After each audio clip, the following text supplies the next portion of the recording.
Good morning, everyone. My name is Yasmin Gill, and I welcome you all to this discussion on the Hindu and Indian Express. So, let us begin. The key topics that we'll be covering today are UAE has exited from OPEC, which is an oil exporting key organization. It has exited from this organization. We'll understand terrorism, extremism, and radicalization. This has been in news. Heat waves. Then we'll talk about Big Cat Alliance. Plus, with regard to mains, what is the role of apex predators in an ecosystem? Made in India, why is it important for cloud systems? And finally, we will talk about ideological differences between Gandhiji and Ambedkar, as well as Ambedkar's contribution to labor legislation. So let us begin. Firstly, UAE has announced its exit from a body which is known as OPEC. OPEC stands for Organization for Petroleum Exporting Countries. So ऐसी कुछ countries जो कि आपकी petroleum के export पे बहुत ज्यादा contribute करती है, UAE has exited from that particular group. So इसका रीजन भी समझ लेते हैं. And first of all, let us just understand why OPEC was formed. Who are the key members? If you look at Organization for Petroleum Exporting Countries, they account for 40% of world's आपका oil petroleum output. At the same time, अगर आप देखोगे, before OPEC came into existence, much of oil production was basically controlled by certain Western oil companies. तो ये जो आपकी इनको बोलते थे seven sisters, 7 Western oil companies used to control the production before OPEC came into existence. Later on, OPEC आपका 1960 में form हुआ by way of Baghdad Conference. It was formed by a group of certain countries. इनको याद करना जरूरी नहीं है. You just have to remember overall membership. Right now we have in OPEC only 11 members after the exit of UAE. Otherwise कौन से members हैं? Algeria, Congo, Gabon, Equatorial Guinea, Iraq, Iran, Kuwait, Libya, Nigeria, Saudi Arabia, UAE and Venezuela. Now UAE is no longer a member.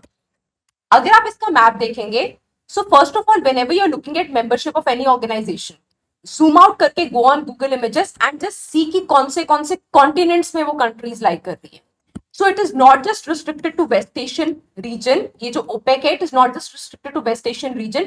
It also covers certain countries from African continent, for example, Algeria, Libya, as well as certain countries from South America, for example, Venezuela, Ecuador. तो आपका सिर्फ जो membership है वो सिर्फ waste Asia तक या Asian continent तक लिमिटेड नहीं है. That is first point. Second, अगर आप इसकी हिस्ट्री समझोगे तो OPEC mainly became more important in 1970s. Why so? 1970s में, स्पेशली 1963 में, अरब कंट्रीज और इजराइल के बीच में there was a war with the name of Yom Kippur war. Yom Kippur एक इजरायली फेस्टिवल है. इस वॉर के बाद Arab countries wanted to show to the world how much US and other western countries are dependent on them for oil production. इसीलिए इन्होंने एक oil embargo लगा दिया जहां पे ऑयल की सप्लाई को चोक कर दिया. As a result world understood कि वेस्ट की कितनी ज्यादा डिपेंडेंस है on oil on west Asian countries. तो ये यहां से ओपेक की काफी ज्यादा डोमिनेंस स्टार्ट हुई after 1970s, but the group was formed in 1960. At the same time, why is it formed? It is formed for two important reasons. Number one, petroleum related policy को control करना. Second, petroleum की pricing, petroleum की supply को control करना. Every country in OPEC has its own production quota as decided in the common meeting. तो हर country का अपना production quota होता है. Now, why has UAE exited from it? See, UAE is the third largest oil producer overall. OPEC में third largest oil producer है. UAE ने अपनी country में ऑयल प्रोडक्शन कैपेसिटी को इंक्रीज करने के लिए काफी ज्यादा इंफ्रास्ट्रक्चर डेवलप किया था. Now it was not satisfied with this production quota idea of OPEC कि इतनी ही प्रोडक्शन कर सकूं और इतना ही मैं सेल कर सकूं. It was not satisfied with it. Therefore UAE ने अभी एग्जिट किया है from OPEC so that it can independently decide its supply related issues. ठीक है. हेडक्वार्टर्स कहां है ओपेक के? In Vienna in Austria. And OPEC किसको फॉलो करता है प्राइसिंग के लिए? It follows Brent crude oil. Again important for your prelims perspective. What is Brent crude oil? ये आपका नॉर्थ सी वाला एरिया है. Here we have UK and here we have Nordic countries, mainly Norway. ठीक है, यहाँ पे आपका नेदरलैंड्स वगैरह आ गया. This region is known as North Sea. This region is extremely important for two reasons. One, for its oil resources. यहां से जो ऑयल सप्लाई होती है that is known as Brent crude. The speciality about Brent crude is twofold. Number one, Brent crude lighter है, second Brent crude sweater है. When we talk about lighter, it is in terms of density. क्योंकि ये lighter है तो उसकी refining भी काफी easy है. Therefore, Brent crude is the most prevalent form of crude which is used for deciding oil pricing across the world. Second, sweeter. When we say an oil is sweeter, it means it has lower sulfur content. तो mainly आपकी सारी countries या across the world Brent crude oil ही follow होता है for oil pricing. Apart from it, for example in USA we have WTI, West Texas Intermediate. तो ये आपका टेक्सास वाला एरिया है जो उसका कोस्ट है, that is also important for your oil industry. So वहां पे हम WTI फॉलो करते हैं. Otherwise for rest of the world we usually follow Brent crude oil. This region, north सी वाला region, is also very important for its fishing industry. Fishing industry के लिए क्यों? Because this area is quite shallow, यहाँ पे sunlight की availability भी काफी है, and due to mixing of river and C water यहाँ पे आपका different kind of fisheries भी available है. So this area is twofold. इसकी importance है. One is in terms of oil, that is fossil resources, and second is in terms of fisheries. Next we move on to an organization known as Shanghai Cooperation Organization. Recently, Rajnath Singh has called upon unified SCO approach to eliminate terrorism. इस context में पहले हम तीन चीजों के बीच में difference समझते हैं: terrorism, extremism and radicalism. ये जो बॉडी है Shanghai Cooperation Organisation, one of its agenda is also to tackle this triple threat of terrorism, extremism and radicalism. You would have come across this words, right? जब हम Jammu and Kashmir की बात करते हैं, we talk about terrorism. In a few videos back when we discussed about the increasing naxalism in India, we refer to it as left wing extremism. तब हमने उसको extremism बोला. सिमिलरली आपने सुना होगा when we talk about online radicalisation, कि youth हमारी online radicalise ना हो जाए, then we talk about radicalism.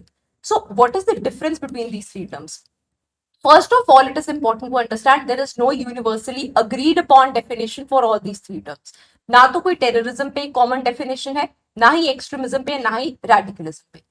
In fact, the stand of India on international platforms is कि we should have a separate unified definition on terrorism which has been agreed by all countries. But problem वही है, one country's terrorist becomes other country's freedom fighter. ठीक है? तो India ने, it has in the United Nations, it has called upon to move comprehensive convention on international terrorism. CCIT के under India हमेशा ये बात करता है कि एक यूनिवर्सली अग्रीड डेफिनेशन होनी चाहिए upon terrorism, and we condemn terrorism और violence in all its forms. ये हमारा इंटरनेशनल स्टैंड रहता है on terrorism. Now we come to definitions. First of all, यहाँ पे टेररिज्म को समझना सबसे इजी है. If you look at terrorism, right? So one important factor जो कि टेररिज्म की डेफिनेशन को डिफाइन करेगा is the element of fear. Terror हम वहीं से आता है, एज वेल एज वायलेंस. ठीक है? तो जहां पे आपका वायलेंस एंड फियर का यूज होगा, there we talk about terrorism. Primarily terrorism के साथ कोई ना कोई हमेशा मोटिव जुड़ा होगा, for example to achieve ideological, religious और political goals. This is one thing. अब आ जाते हैं रेडिकलाइजेशन पे and extremism. Let us talk about extremism. We often refer to the growing Naxalism in India as left wing extremism. जहां पे extremism word use होगा, one of the elements when we call upon a term as extremism is they try to overturn or weaken established democratic systems. जो भी established state है या established democratic forums है, established democratic institutions है, उनको overthrow करने की जब बात आएगी, that ideology is referred to as extremism. Then we talk about radicalization.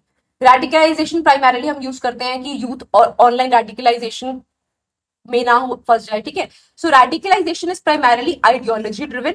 Again some places पे इट इज मेंशन्ड कि इसमें वायलेंस एक इंपॉर्टेंट एलिमेंट होता है.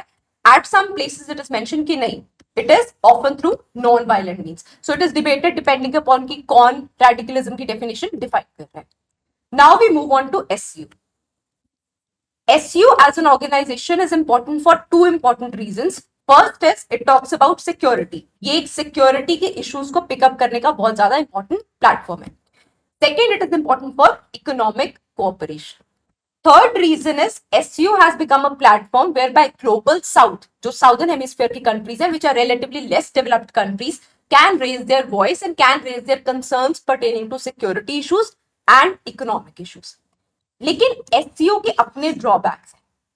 First of all, countries such as Pakistan, they bring up bilateral issues on this platform. तो India Pakistan का अगर कोई इशू चल रहा है, they often try to bring this issue on the SCO platform. और हमारी अप्रोच क्या रहती है कि इंडिया पाकिस्तान का जो भी बॉर्डर इशू है, it's a bilateral concern and it should not be brought up on the international platforms. एक तो ये चीज. सेकेंड, चाइना की से एंड चाइना की इंपॉर्टेंस काफी ज्यादा रहती है in SCO. That is another cause of concern. So SCO is basically Shanghai Cooperation Organization. Shanghai is a city located in China. This organization was formed in 2001. It did not start as a group of, it did not start as being called SCO. Initially, इसको Shanghai 5 बोलते थे. It was formed in 1996, which were the countries China, Russia, and the Central Asian countries, Kazakhstan, Kyrgyzstan, and Tajikistan. Later on, when other members joined it, it came to be known as SCO or Shanghai Cooperation Organization. तो India and Pakistan भी इसके members हैं. India joined in 2017, so did Pakistan. Other members कौन से हैं? Iran, Uzbekistan and Belarus. Secretariat is located in Beijing in China. And important thing is SCO के within एक body है which primarily deals with anti terrorism. This is known as regional anti terrorist structure और RATS. इसके headquarters कहां पे है? Uzbekistan में, in the city of Tashkent. Tashkent is the same city जहां पे इंडिया के former prime minister Lal Bahadur Shastri ji की डेथ हुई थी after he was signing an agreement post India Pakistan war of 1965. ठीक है. सो एससीओ की अगर आपसे इंपॉर्टेंस पूछे, it is important for security purposes and it is important for economic operation as well as raising the voice of global south. इसी तरह से एक ऑर्गेनाइजेशन है non aligned movement. Primarily cold war के बाद ये फॉर्म हुई थी सो दैट किसी कंट्री को नेसेसरीली ये स्टैंड ना लेना पड़े कि whether it is on the side of USSR और is it on the side of US. तो जो कंट्री सॉर्ट ऑफ एक न्यूट्रलिटी मेंटेन करती थी या नॉन अलाइंड कंट्रीज थी, जिसमें यूजुअली साउथ की ही कंट्रीज थी, ग्लोबल साउथ की ही कंट्रीज थी, तो they formed an organisation known as non aligned movement. इसकी भी रेलेवेंस पे कभी कभार क्वेश्चंस आ जाते हैं. सिमिलरली एससीओ's रेलेवेंस, यू मस्ट अंडरस्टैंड कि एससीओ की क्या रेलेवेंस है, what are the issues SCO में. तो एससीओ में मेन इशू है चाइना की डोमिनेंस. दूसरा, आपका Pakistan picks up bilateral issues on the SCO platform. Then heat waves have been in use and center has asked states to give rest hours and water to workers. First of all, आपको दो perspective से इसको समझना है. First is the geographical idea, second is GS3 में disaster. ठीक है.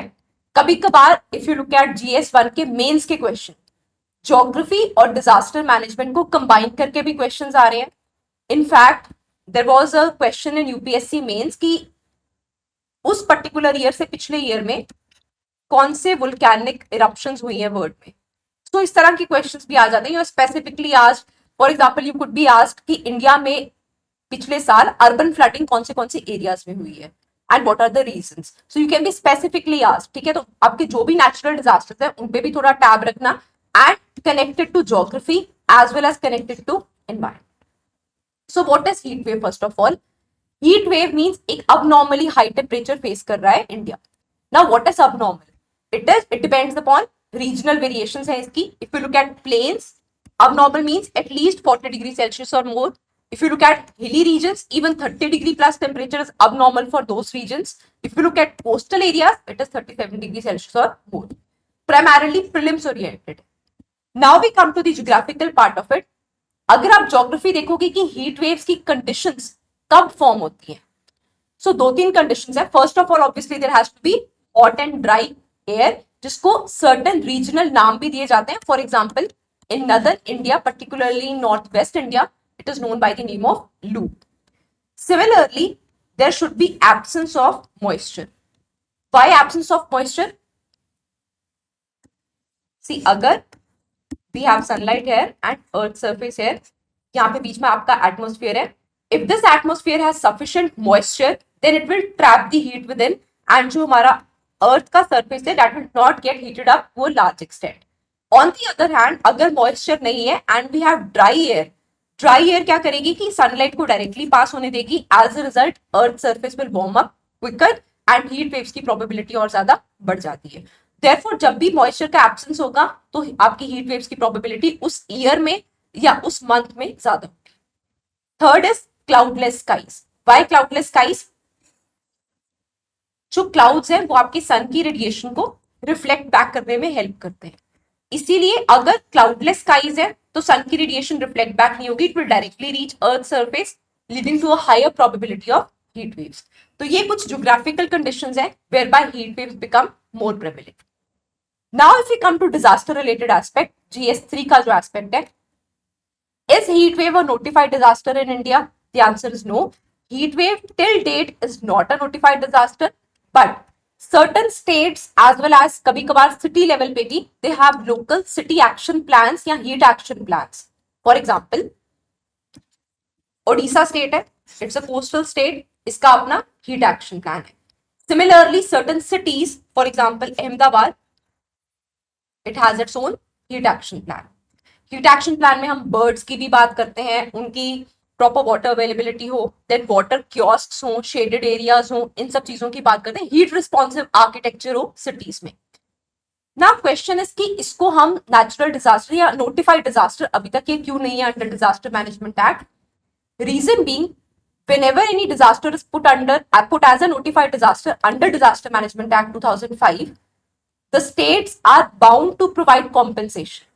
So, for example, अगर heat wave से किसी person की death हो गई, जो कि इंडिया में is a high chance as well, construction workers बाहर होते हैं, and we studied about gig workers a few days ago, right? So, आपके heat stress से organ failure as well as otherwise भी death होने की probability increase होती है।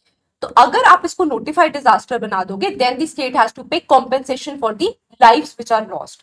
तो स्टेट की कैपेसिटी इतनी नहीं है, therefore we have not yet put heat stress और heat waves under the notified disaster category. Usually occurs during summer months, ठीक है, plus this year will be El Nino year, तो ये और ज्यादा प्रोबेबल है इस चीज का होना, ठीक है। Then states will be allowed to use their disaster response funds to provide compensation and carry out a range of other activities. Other activities में कौन सा आ गया कि स्टेट्स के ऊपर जिम्मेवारी आएगी कि आप हीट रिस्पॉन्सिव आर्किटेक्चर डेवलप करो, water kiosks time to time establish करो, प्लेस टू प्लेस एस्टैब्लिश करो, बर्ड्स के लिए प्रोविजंस रखो। सो बिकॉज स्टेट की कैपेसिटी लिमिटेड है, इसीलिए heat wave has not been notified as a disaster. Next thing is new Delhi declaration with respect to 7 big gaps. Again see, अगर आप आज के लेक्चर का प्रोमिनेंटली थीम देखोगे, it is more prelims oriented. Certain days पे हमारी discussion mains oriented रहती है, सर्टेन डेज आज का दिन है तो it is usually a mix of both कि will discuss prelims as well as main specific ideas, both are required for exam, right? So अब India has been talking about coming up with new Delhi declaration with respect to conservation of 7 big cats, extremely important for prelims and mains में क्या आ सकता है, what is the relevance of these apex predators. ये जो 7 big cats है ना, ये आपके they are referred to as apex predators, they are at the top of आपका जो फूड चेन है या फूड पिरामिड है, उसके जो टॉप वाले लेवल्स हैं, टॉप के ट्रॉपिक लेवल है, वहां पे एपेक प्रेडेटर्स आते हैं। So what is the contribution, इनकी इकोसिस्टम में क्या कंट्रीब्यूशन रहती है, this is the question for mains, becomes relevant with respect to New Delhi Declaration. See, अभी तक ये declaration आई नहीं है, but government is planning to come up with this. दूसरी important चीज है, अगर आप बात करोगे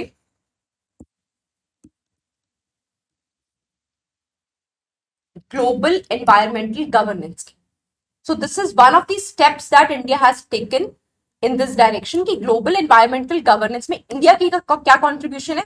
इससे पहले भी if you look at it, 2015 में India along with France came up with the idea of international solar alliance, जिसमें हमने बात की कि हमें सोलर एनर्जी को, जो कंट्रीज आपके ट्रॉपिक्स के बीच में लाई करती हैं, यहाँ पे हमें सोलर एनर्जी को प्रमोट करना है।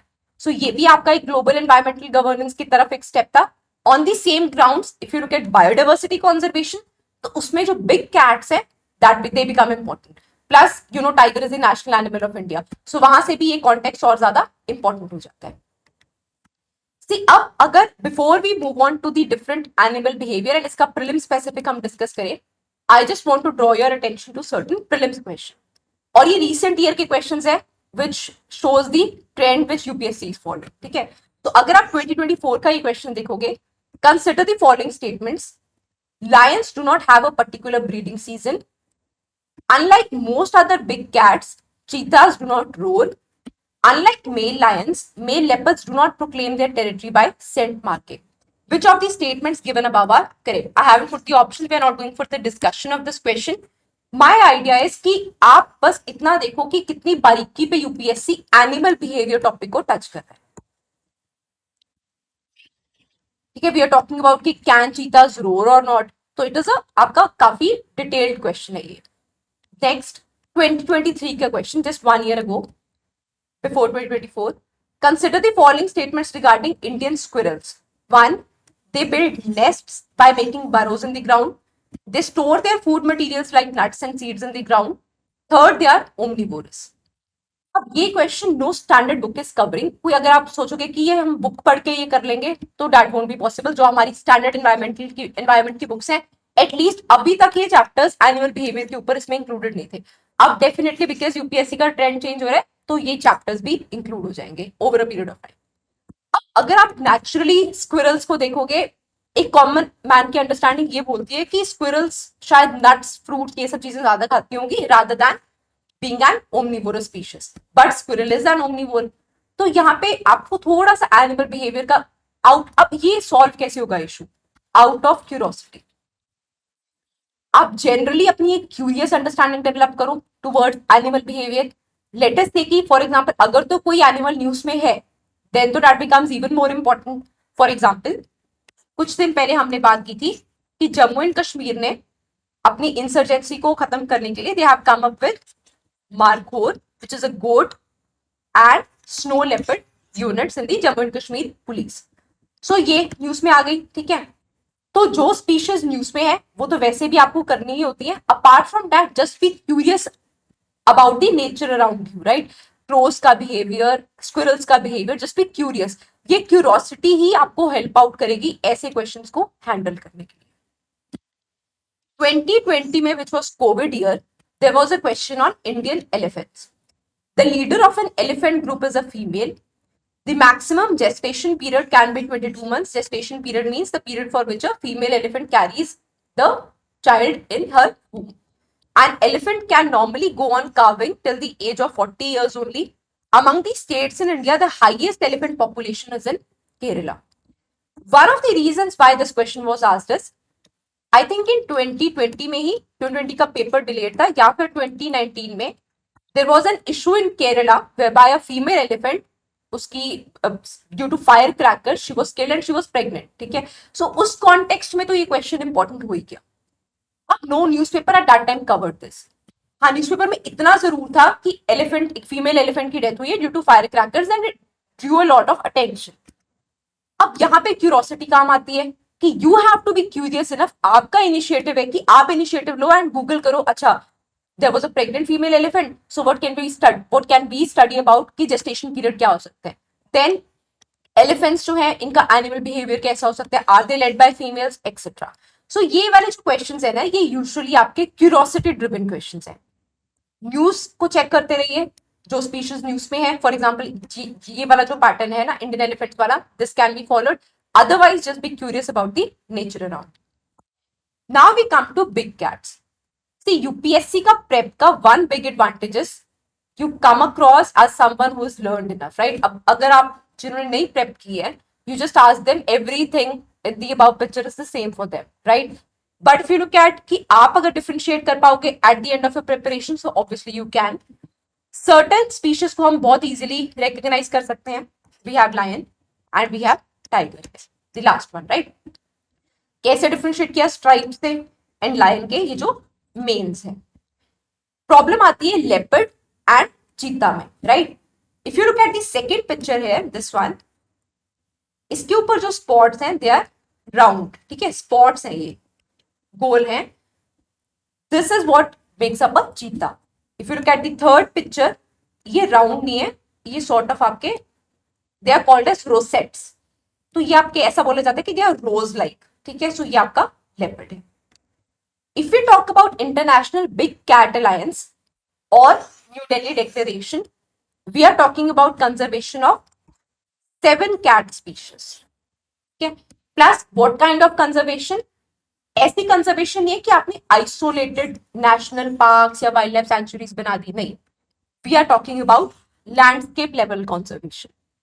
लैंडस्केप लेवल कंजर्वेशन क्या है कि आप आइसोलेटेड नेशनल पार्क्स या आइसोलेटेड वाइल्ड लाइफ सेंचुरीज की बजाय एक लार्जर यूनिट को कंसिडर करते हैं. व्हाई? बिकॉज हम बात कर रहे हैं एपेक्स प्रेडेटर्स की. इनका हैबिटेट भी बड़ा है. ऐसा नहीं है कि एक ही वाइल्ड लाइफ सेंचुरी तक लिमिटेड है. एक वाइल्ड लाइफ सेंचुरी से ये दूसरी वाइल्ड लाइफ सेंचुरी में भी जा सकते हैं by way of covering wild life corridor जिनको हम बोलते हैं. ठीक है. सो इनका हैबिटेट भी बड़ा है, इनका प्रे बेस भी अकॉर्डिंगली ही है. ठीक है. तो इस वजह से भी आपका जो हम इसकी प्रेजर्वेशन की जब बात करते हैं, we talk about landscape level conservation rather than focusing on isolated national parks और wild life centuries.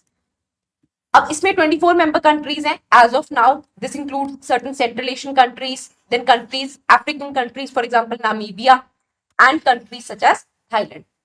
India is also a member of it. Out of these 7 species, 5 of them are found in India. Again, ये ऐसा type का question है which comes in UPSC prelims. For example, a few days back I showed you a question कि snow leopard is naturally found in India. तो you must know कि 7 में से 5 ऐसी big cat species है which are naturally found in India, which are these: leopard, snow leopard, cheetah, tiger, lion and leopard. ठीक है. अब इसमें अगर आप देखोगे, we have tiger as a national animal and not lion. आपको एक तो कल्चर में क्वेश्चन आया था ये कि लायन की क्या कल्चरल इंपॉर्टेंस है. दूसरा, if you look at tiger and lion, why is it that we have gone for tiger and not for lion? Tiger की अगर आप ज्योग्राफिकल डिस्ट्रीब्यूशन देखोगे इंडिया में, it is more evenly spread across the geography of India rather than lion.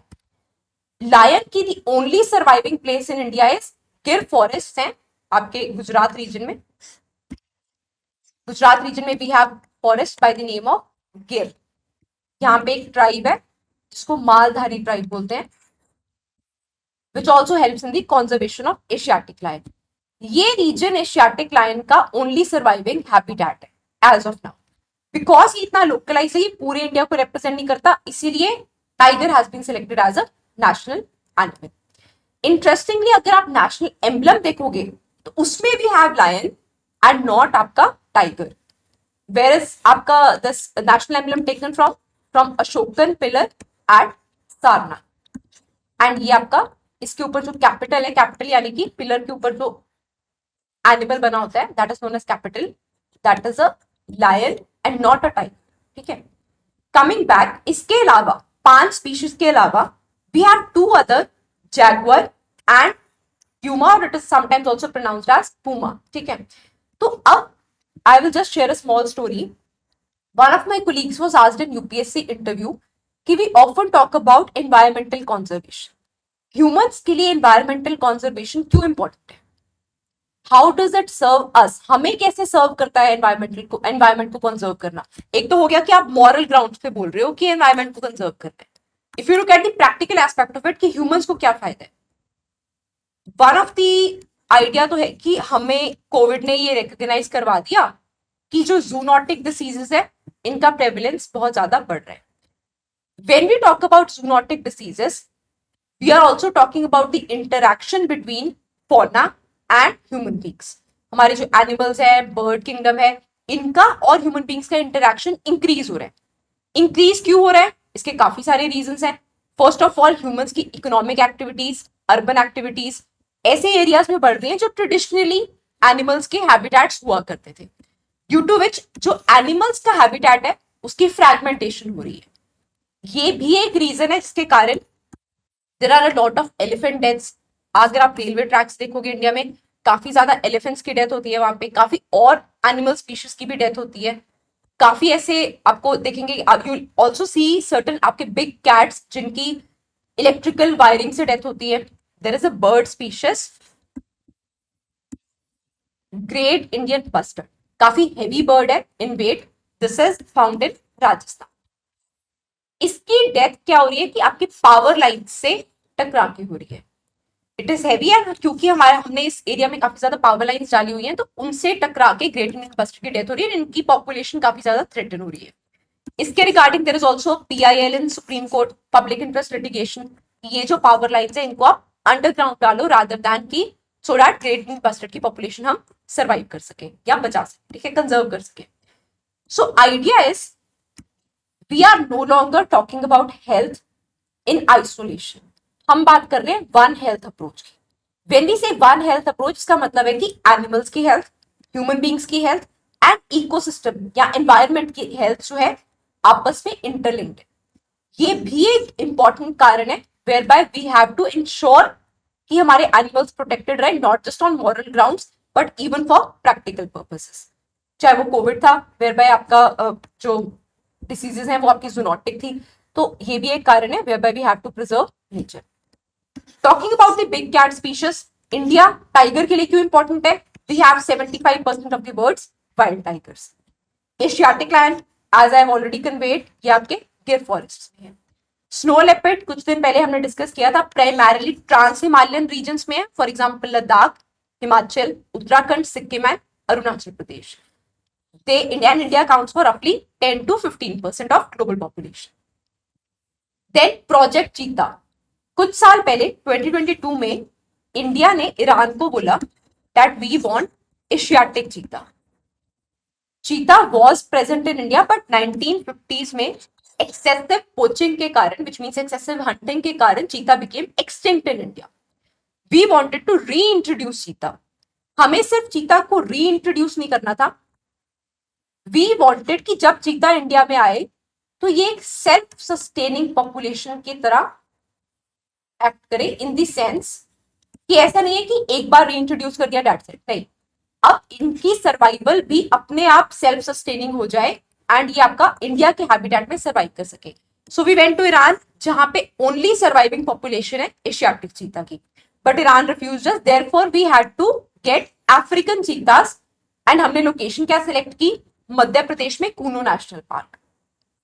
Now if you look at cheetah, चीता का सबसे predominant feature क्या है जो हमें ज्यादातर अवेयर भी होते हैं हम इस चीज से, which is speed. Because of its speed का जो नेचर है, इसके कारण cheetah needs a very wide ranging habitat, और ये wide ranging habitat Kuno Madhya Pradesh में अवेलेबल था. That is first thing.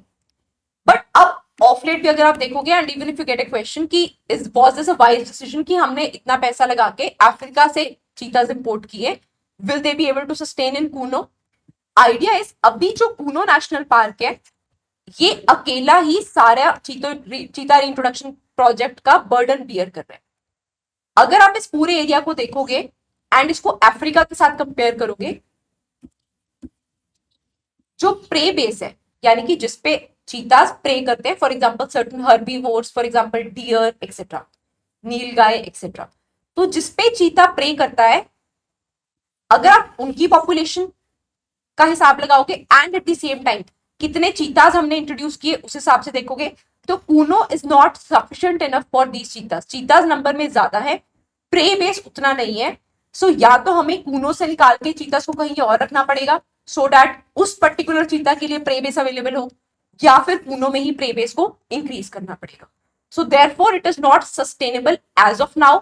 अभी सिर्फ कूनो इस चीज का बर्डन बियर कर रहा है, बट अगर हमें इसको सेल्फ सस्टेनिंग पॉपुलेशन की तरफ लेके जाना है then we have to figure out some other ways. So अभी इसके फीचर्स डिस्कस कर लेते हैं. This is more of sort of data based information है, राइट. चीता स्मॉलेस्ट है 4 कैट्स में से, native to Africa and central Iran. Most prominent features it speed which is 80 to 128 kilometre per hour, and इसकी जो body की modification है that is also as to support its speed. For example long thin legs, इसकी जो tail है that acts as a rudder so that आपकी direction change हो जाए. Long muscular tail and sprinting up. Extra जो claws हैं they are primarily meant for a strong grip. Cheetahs only spend 12% of its day going for hunt. दूसरी important चीज है ना कि यू हैव टू नो कि ये जो बिग कैट्स हैं do they hunt in night time और do they hunt in day time. Second, इनका जो एनिमल बिहेवियर है, इज इट सॉलिटरी, अकेले रहते हैं, और do they live in groups. As far as cheetah is concern they are primarily solitary animals other than males जो कि coalitions form कर लेते हैं. Then they mostly hunt in day time and they do not roar but they his. Then we come to lion. Lions के perspective में आपने एक term सुनी होगी ट्राइब्स. लायंस अक्सर ग्रुप में हंटिंग करते हैं by using their group की together की strength. This is referred to as prides. So they form large groups and they are not solitary. At the same time, इनकी जो hunting है that is usually during dusk and dawn, early morning में या late evening में using teamwork. Lions are also born with spots, but later on these spots disappear. जो mail Lions है, as I've showed in the previous picture as well, इनके mains होते हैं so as to protect the lion from head and neck injury. They are highly adaptable. इनका habitat अगर आप देखोगे बहुत रिस्ट्रिक्टेड नहीं है. They can be found in various kinds of habitats. Plus they also hunt during storms. Why? क्योंकि prey को उस time can not see as well as hear properly. Leopards are most adaptable. Leopards का एक distinguishing feature जो है, for example अगर हमने देखा कि लायंस का मोस्ट डिस्टिंग्विशिंग फीचर क्या है कि they are known for living in groups. As far as cheetah is concerned, speed इसका डिस्टिंग्विशिंग फीचर है. Leopards they are excellent climbers. इसीलिए अगर आप वाइल्ड लाइफ फोटोग्राफर्स को भी देखोगे, जब भी वो लेपर्ड्स को पिक्चराइज भी करते हैं, फोटोग्राफ भी करते हैं, so that is usually on trees as well. So they are capable of tree climbing, skilled climbers. They are also black leopards as well. ये क्यों है ये हम will see in the next slide as well. So अभी जो आपके leopards है, they can also sustain in wide range of habitats. Leopards hunt usually at night. They are solitary and they are known for there रोसेट्स. इस तरह के जो इनके ऊपर बॉडी के ऊपर फॉर्मेशंस है, rosette, they are not circular, rather rose like shape के हैं. And they have distinct calls for every movement depending on their emotion. Angry होने के टाइम अलग कॉल होगी, ठीक है, एंड डेंजर को शो करने के लिए अलग कॉल होगी, etcetera. And snow leopard can not rule. Tiger is quite skilled. Interesting thing about tiger is, number one, tiger भी लायन की तरह डाइवर्स हैबिटेट्स में सर्वाइव कर सकते हैं. इसीलिए इफ यू नो बांग्लादेश वाली साइड वी हैव मैनग्रूव्स. यहाँ पे if you see the tiger की pictures, they are usually great swimmers. तो मैनग्रूव्स के टाइगर्स आपको अक्सर स्विम करते हुए भी दिखाई देंगे. So they can adapt to different habitats. They are capable of killing prey larger than itself. Again they also hunt at night using their stealth. By stealth क्या होता है कि आप केमोफ्लेज कर लेते हो, बाय क्योंकि इनके स्ट्राइप्स हैं जो झाड़ियों वगैरह के पीछे नहीं दिखाई पड़ते हैं. Then they are the largest living cat species. National animal of India, solitary hunters and good swimmers. No two tigers have same stripes. Melanistic tiger, ये एक स्पेशल जेनेटिक अडेप्टेशन है which is found in Odisha. Odisha में there is a national park by the name of Simlipal national park. इस park का नाम Similipal national park इसलिए पड़ा because ये टाइगर रिजर्व है. इसका नाम सिमलीपल पड़ा क्योंकि there are simli trees which are found है. अब if you look at this tiger, it has more of black stripes, right? Black की प्रेवलेंस है इसकी बॉडी पे. So why is this? Because of a component known as melanin. Melanin वो natural substance है जो कि हमारे skin, hair and even eyes को कलर देता है. अब ऐसा क्यों है कि सिर्फ ओडिशा के इस एरिया में ही मेलेनिस्टिक टाइगर्स हैं? It is just purely out of chance. देखो, कुछ दिन पहले भी studied about tribes and we were talking about sickle cell anaemia. तब मैंने आपको एक फिनोमेना बताया था, इन ब्रीडिंग. जब भी किसी पॉपुलेशन में, चाहे वो ह्यूमन स्पीशीज हो या इवन एनिमल स्पीशीज हो, इन ब्रीडिंग होती है. एज इन की अगर ट्राइब्स अपनी ही ट्राइब्स के बाहर मैरिज नहीं कर रहे, सिमिलरली अगर एनिमल्स की मीटिंग अपने ही एरिया से बाहर नहीं है, लोकलाइज्ड है, इससे क्या होगा? Over a period of time certain genetic modifications आ जाएंगी. दिस इज व्हाई ये जो टाइगर्स हैं ये आपके मेलेनिस्टिक हो गए इन दिस पर्टिकुलर एरिया, क्योंकि ये रिलेटिवली आइसोलेटेड एरिया है, Simlipal tiger reserve. Now we come to habitats. अगर आप चारों जो बिग कैट स्पीशीज है इंडिया की उनको कंपेयर करेंगे, tigers and lion, tigers and leopards, इनके काफी डाइवर्स हैबिटेट्स हैं. If you look at lions and cheetahs, usually open grasslands and savannas. Savannas grasslands का ही नाम है, found in Africa. Apart from these, जो बाकी दो हैं out of 7, not that important, इनका इतना डिटेल में करने की जरूरत नहीं है. That is jaguar and puma. They are primarily found in Americas. Puma खास करके आपको रॉकी माउंटेन्स के ऊपर दिखाई देते हैं, एंड जो जैगुआर्स हैं ये usually rain forest, for example Amazon. Now we come to mains question कि ये जो सारे एपेक्स प्रेडेटर्स है, इंडिया इतना एफर्ट कर रहा है इनके ऊपर एक न्यू दिल्ली डिक्लेरेशन लेके आने की, what is the role that they play? First of all, they are at the very top of food chain and they keep ecosystem balanced, but कैसे? सबसे पहले अगर जो एपेक्स प्रेडेटर्स है किस पे प्रे करते हैं? हर्बीवोर्स पे, for example your deers etcetera, right? So ये जो प्रे की पॉपुलेशन है, डियर वगैरह की पॉपुलेशन है, उनको कंट्रोल में रखते हैं, उनको चेक में रखते हैं। एट द सेम टाइम जब डियर्स की पॉपुलेशन चेक में रहेगी तो नेचुरली जो ग्रासेस हैं या लीव्स ट्रीज हैं उनकी पॉपुलेशन कंट्रोल में रहेगी। जब ट्रीज की पॉपुलेशन कंट्रोल में रहेगी तो नेचुरली जो इंसेक्ट्स एंड बर्ड्स हैं वो थ्राइव करेंगे। सो एक इकोसिस्टम को बैलेंस में रखने के लिए एपेक्स प्रेडेटर्स का बहुत इंपॉर्टेंट रोल रहता है। Then trophic cascade effect. Trophic cascade effect क्या है कि आप एक चीज कंजर्व करो, एज अ रिजल्ट एक चेन में और 10 चीजें कंजर्व हो जाती है। फॉर एग्जाम्पल, यूएस में एक नेशनल पार्क है by the name of Yellowstone national park. In this national park we introduced wolfs. अब वुल्फ्स भी प्रेडेटर्स हैं। वुल्फ्स ने हर्बीवोर्स की पॉपुलेशन को कंट्रोल किया। As a result Yellowstone national park में जो आपकी फॉरेस्ट्री है या आपकी जो ट्रीज की पॉपुलेशन है वो इंक्रीज हो गई, वेजिटेशन इंक्रीज हो गई। Then genetic health. Genetic health को कैसे इंप्रूव करते हैं? एपेक्स प्रेडेटर्स किस पे प्रे करेंगे? The animals which are weak, the animals which are often old. As a result जो प्रे स्पीशीज है उसमें survival of the fittest kick in कर जाएगा, एज इन की अब वो स्पीशीज इस तरह से इवॉल्व होने लग पड़ेगी ओवर पीरियड ऑफ टाइम, उनकी जेनेटिकली मॉडिफाई हो जाएगी इस तरह से, so as to escape the apex predators. तो जेनेटिक हेल्थ भी इंप्रूव होती है। Then this port scavengers. What are scavengers? जो आपके leftovers, for example vultures, जो हमारे लेफ्ट ओवर आइटम्स पे फीड करते हैं। सो जो लेफ्ट ओवर किल्स है, हंट के बाद जो लेफ्ट ओवर किल्स बनते हैं वो आपके scavengers, for example vultures as well as hyenas को हेल्प आउट करते हैं। सो दिस इज हाउ आपका एपेक्स प्रेडेटर पूरे इकोसिस्टम को बैलेंस में रखते हैं।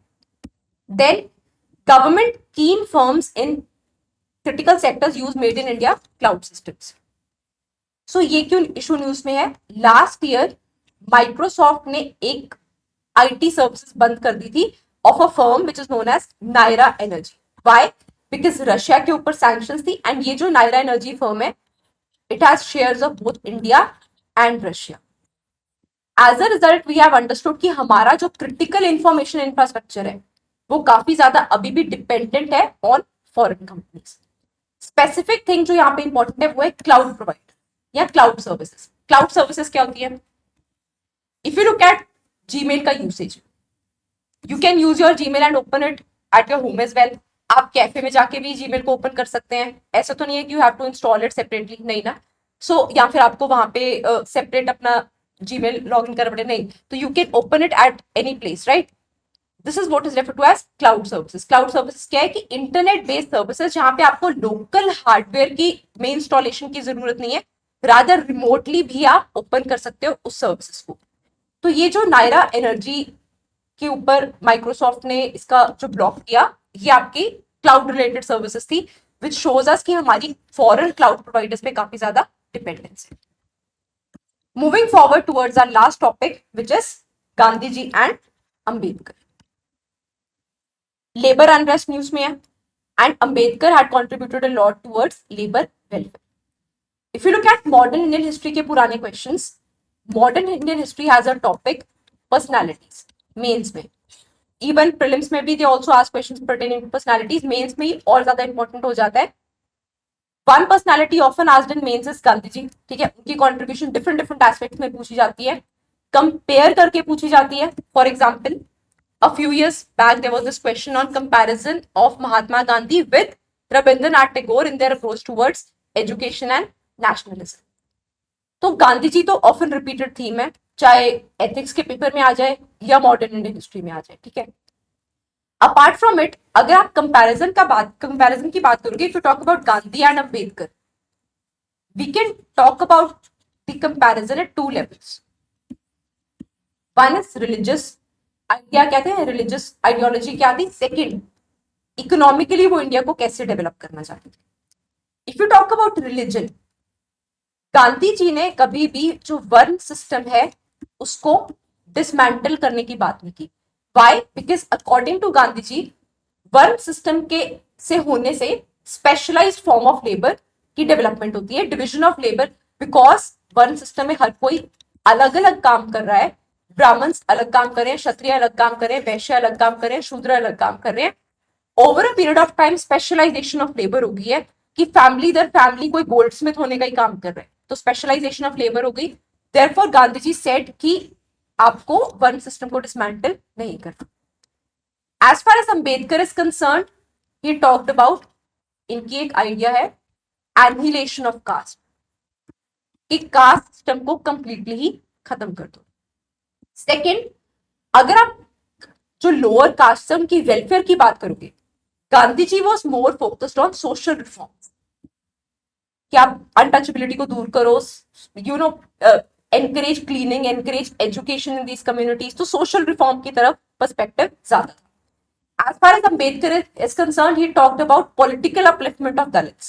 कि दलित्स को अगर आपने एम्पावर करना है तो इट इज नॉट जस्ट कि आपको एजुकेशनल या सोशल रिफॉर्म्स ही करने हैं, you also have to and their political marginalisation. ये अंबेडकर का आइडिया था। Talking about economics, Gandhi ji का फोकस था स्वराज पे। स्वराज का एक कंपोनेंट था कि लोकल लेवल पे कॉटेज इंडस्ट्रीज को डेवलप करना है, विलेज बेस्ड इंडस्ट्रीज को डेवलप करना है। As far as Ambedkar is concerned, he talked about modernization, he talked about industrialization, he talked about कि हमें large scale public sector units को develop करना है। So we'll just quickly focus on, अब सारा तो आपने लिख पाओगे, naturally अगर question आया, you just have to take up 150 to 250 words, right? So we'll just focus on क्या क्या key ideas हैं जो अम्बेडकर की contribution रही है with respect to labor welfare. First of all, he played a role in forming independent labor party so as to voice the concerns of labor. Second, Ambedkar का जो idea था, it was not just focused on survival. अगर ना आप ethics में देखोगे, we study about a concept or a thinker known as Maslow. Maslow की एक थ्योरी है hierarchy of needs. Hierarchy of needs ये बोलती है कि ह्यूमन बीइंग की जो सबसे लोअर नीड्स है ना, ये सर्वाइवल की नीड्स है, रोटी कपड़ा मकान की नीड्स है। जब ये नीड्स पूरी हो जाएंगी, then we move up the ladder towards other needs, for example belonging की need, for example self respect की need, for example self esteem की नीड, वो सब बाद में आती है, बट इनिशियली आपका सर्वाइवल की नीड्स आती है। So Ambedkar was not just limited to survival needs, he wanted कि लेबर अपना कल्चरल कैपिटल भी डेवलप करे, कल्चरली भी इवॉल्व हो, एंड स्पिरिचुअल पर्सनैलिटी भी डेवलप करे। That is the second important point which shows कि how far-fetched his thinking was. Third important point is he was appointed as a labor member in Viceroy's Executive Council and he moved legislation in the welfare of labor. इस legislation में provisions थी, for example 8 hours working होने चाहिए, then provident fund etc होना चाहिए, medical facilities होने चाहिए etc. What are the things that we have incorporated in the constitution? See, अगर constitution में fundamental rights है, part 3 of the constitution में, similarly Part 4 of the Constitution में we have Directive Principles of State Policy. अगर आप नाम देखोगे Directive Principles, we are directing states or encouraging states to take up this particular policy. इसमें वो सारे programmes हैं जिसके लिए इंडिपेंडेंस के टाइम पे we did not have sufficient resources. तो ये over a period of time हमने सोचा था कि ये हमारा विजन है जिसको हम over a period of time realise करें। For example, if you look at, अब इसमें भी ना कैटेगरीज है, देयर आर सर्टेन प्रिंसिपल्स जो कि आपके गांधीयन आइडियाज हैं, जैसे कि लिकर के यूज को खत्म करना, कॉटेज इंडस्ट्रीज को डेवलप करना। सो सर्टेन आइडियाज आपके गांधीयन है। There are certain ideas which are primarily falling into the category of socialist principles. इनमें वी हैव आर्टिकल 39 जिसमें हम बात करते हैं वर्कर्स को एक adequate means to livelihood provide करने का, equal pay for equal work. Article 43 whereby we talk about living wage. अभी अगर आप वर्कर अनरेस्ट देखोगे तो अनरेस्ट क्यों हो रहा है कि मिनिमम वेज अवेलेबल नहीं है, जो statutorily set minimum wage is not being made available to workers. तो आर्टिकल 43 बोलता है कि living wage as well as जो कंडीशन ऑफ वर्क होनी चाहिए वो भी अच्छी होनी चाहिए, plus there should be adequate opportunities for leisure as well. Then एक कॉन्स्टिट्यूशन में डीपीएसपी में ही एक प्रोविजन है whereby we talk about concentration of wealth. India में ना आप काफी टाइम न्यूज़पेपर में सुनोगे, there is a report, Oxfam inequality report. ये कंट्रीज में इनइक्वालिटीज को दिखाती है and as far as India is concern, India में 1 या 2% लोगों के पास 40% ऑफ वेल्थ। ऑलवेज रिमेंबर, जितनी भी समाज में इनइक्वालिटी होगी, there are larger chances for occurrence of crime as well. So ये भी एक चांस है आपका सोसाइटी में डिस्टर्बेंस का। सो कंसेंट्रेशन ऑफ वेल्थ ना हो, इसके लिए भी डीपीएसपी है। अब if you look at all these provisions, इन सब को इंश्योर करने के लिए स्टेट के पास उस टाइम पे इतने रिसोर्सेज नहीं थे, बट ये अंबेडकर की भी एक विजन थी कि over a period of time we attain these ideals. After the 2 world wars, the global south, जो साउथर्न हेमिस्फीयर की कंट्रीज है, दे स्टार्टेड इंडस्ट्रियलाइजिंग। जब उन्होंने अपनी इंडस्ट्रियलाइजेशन स्टार्ट की तो जो इंडस्ट्रियलिस्ट थे, they were least concerned about labour rights, but उस टाइम पे भी Ambedkar contributed to labour legislation. Then he was labour member, वहां पे उन्होंने वर्कर की प्रोटेक्शन के लिए भी काफी ज्यादा लेजिस्लेशन पास की। अदर इंपॉर्टेंट थिंग इज, जब भी आप इंडिया में लेबर रिलेटेड डिबेट सुनोगे, you will come across this term tripartite. इसका क्या मतलब है? जब भी लेबर रिलेटेड नेगोशिएशंस होंगी, जब भी लेबर रिलेटेड डिस्कशंस होंगी, we talk about tripartite conference और tripartite parties. What does this mean? Government, employers और लेबर एक ही टेबल पे बैठ के अपने अपने पर्सपेक्टिव्स रखें, विच मीन्स ये अंबेडकर का आइडिया था कि लेबर और मैनेजमेंट एज इक्वल बैठ के अपने इंटरेस्ट को डिसाइड करें। देन अंबेडकर के according labour should not be placed in concurrent list. Currently अगर आप देखोगे इंडिया में जितने भी हमारे फंक्शंस हैं, वो या तो यूनियन लिस्ट में है, या स्टेट लिस्ट में है, या कॉन्करेंट लिस्ट में। कॉन्करेंट लिस्ट वो लिस्ट है जहां पे parliament as well as state legislature is authorized to make laws. अब जो लेबर है आज की डेट में कॉन्करेंट लिस्ट में, but Ambedkar was not in favour of putting labour in concurrent list. Why? Because इस कॉन्करेंट लिस्ट में वो सब्जेक्ट्स नहीं होने चाहिए जिन पे हमें यूनिफॉर्मिटी चाहिए। अगर किसी सब्जेक्ट को हम यूनियन लिस्ट में डालते हैं तो that will ensure more uniformity. जहां पे हमें ओवरऑल इंडिया में एक यूनिफॉर्म अप्रोच की जरूरत है, 2 subjects are in union list. तो अंबेडकर के according labour should not be in concurrent list because we want uniformity in it, and हम नहीं चाहते कि हर स्टेट अपना अपना एजेंडा लेके आए। सो एक ये चीज हो गई। देन 1943 में अंबेडकर विजिटेड छोटा नागपुर एरिया, जहां पे अंबेडकर ने क्या स्टार्ट किया? Labour welfare funds. He started this in case of mica industry, but later on ये बाकी industries for example coal, iron ore में भी सिमिलर फंड सेटअप हो गए। Next important thing is which again shows far-fetchedness of Ambedkar, dignity.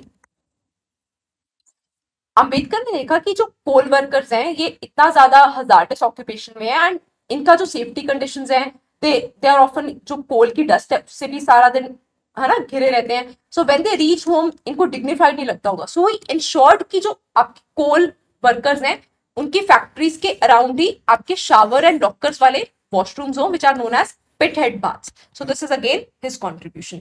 Maternity benefits in the legislature so that women after pregnancy भी properly join कर सके after a gap. Social insurance का idea, this is again Ambedkar's contribution.